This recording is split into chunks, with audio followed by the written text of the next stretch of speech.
Here are the tests on my 2000 Universal-Rundle Atlas.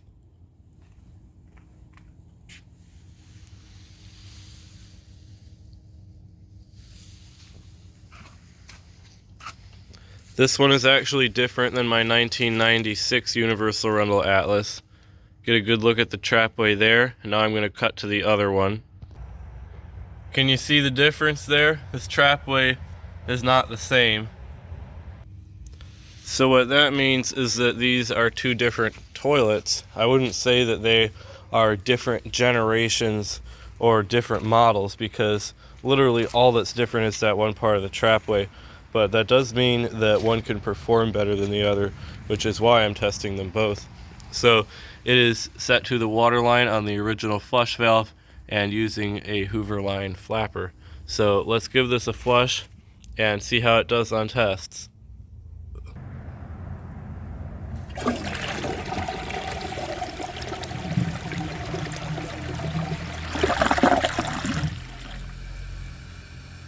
The flush is not bad at all. I was honestly expecting it to be shorter, because I did test another one of these that had a pretty short flush. I think that was my comfort height one, but I don't quite remember. For the first test, let's see if it can take a washcloth. I am 100% sure this will pass.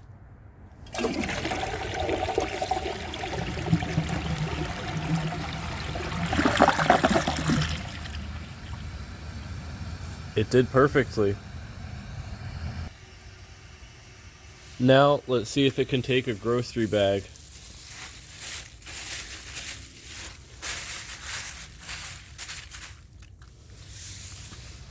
I think it will pass. Even though these open rim toilets tend to leave the bag floating until the very end, I still think that it has a good chance of taking it.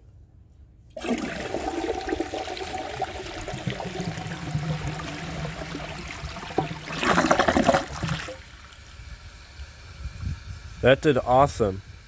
Maybe not perfect, since it did hesitate just a tiny little bit, but it definitely did not come close to clogging.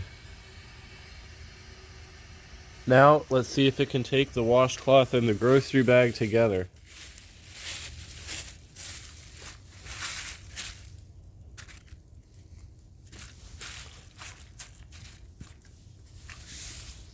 I'm pretty sure it will fail this, simply due to the trapway size, and also the fact that open rim toilets don't really have the best suction power.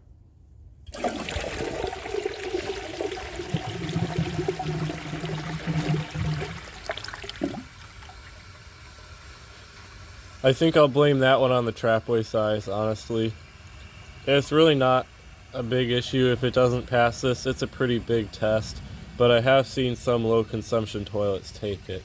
So I'm going to give it a second flush. Not like that'll do anything, but it's worth a shot.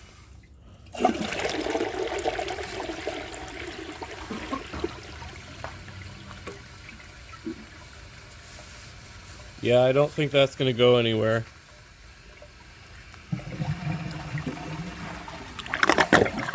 Unless I do that.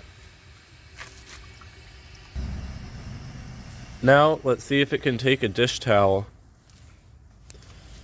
From what I've seen, if it can't take a washcloth and a grocery bag together, that's an automatic fail for the dish towel. But let's see anyway.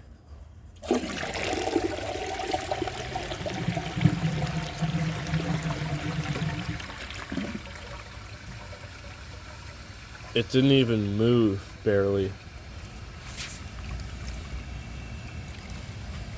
I don't think the trapway is big enough for this to fit through, but I'm going to let that tank fill up, and I'm going to guide it as it flushes and see if that makes a difference.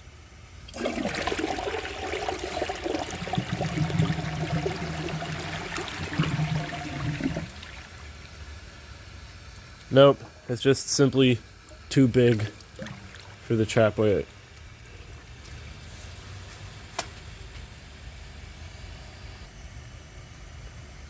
Now, let's see if it can take dirt.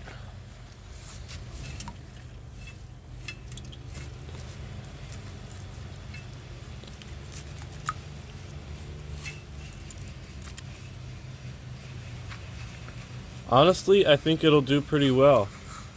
I know these open rim toilets have issues with leaving some behind on certain parts of the rim. It's either here or there. I don't know why, but I think that it is going to leave dirt in one of those spots. But aside from that, it's probably going to do pretty well. Let me just adjust that a little bit. So let's see how it does.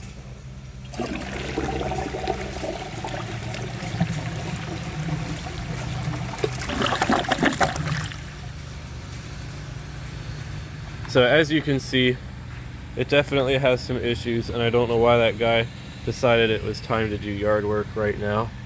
So it left some right there, obviously. That's not very good, but it could be worse.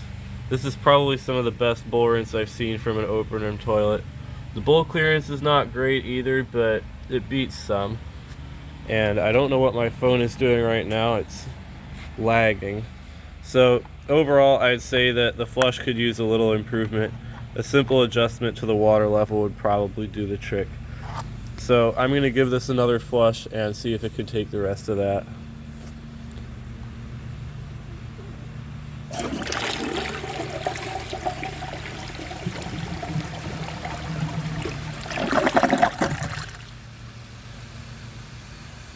Yeah, it did all right. I guess that's about all, since I can't really do a clogged siphon jet. So I'll wrap this video up. If you enjoy my videos, please subscribe and turn on notifications. It helps my channel a lot and I really appreciate it. Thanks for watching, and see you guys in the next video.